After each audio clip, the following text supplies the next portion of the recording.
Hey everyone, welcome back.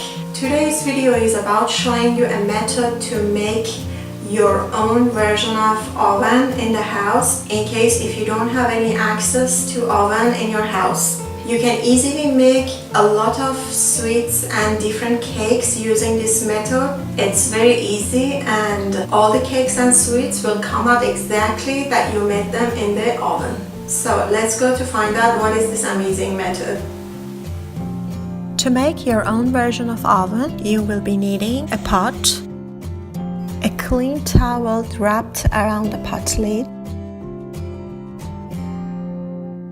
and you need 2 cookie cutters, one in the shape of ring and the other one has to be the shape that the ring cutter could easily stay on the top of that. Also you need your cake tin and also a container to make your sweets. Please note that the size of the cake tin or the container that you're gonna make sweets has to be the size to fit in your pot. To make a cake, place the ring cookie cutter in the middle of the pot. Cover the pot with the lid which is being wrapped around a clean towel. Place the pot over the low heat and let it get hot for 15 minutes. Then remove the lid and place the cake tin, which is filled with the cake batter, inside over the ring cookie cutter. Cover the pot and place the pot on a low heat and let the cake to get baked.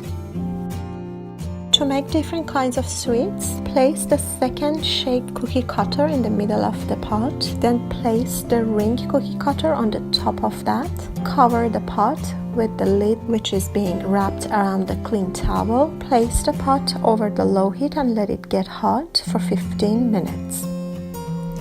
Then remove the lid of the pot and place the container which your sweets are inside over the ring cookie cutter. Cover it with the lid and place it on a low heat and let it bake until it's ready. Important notes that you have to pay attention is that the baking time for these kinds of oven is usually more than the real oven. And usually the cakes and sweets prepared by this method, they take more than an hour to be fully baked. It is important for you to check if your cake or sweets are ready. And also all the baking process with this method has to be done on low heat. Please share this video for all those who don't have access to the oven in their houses so that they can use this method, and don't forget to subscribe to the channel for the future videos.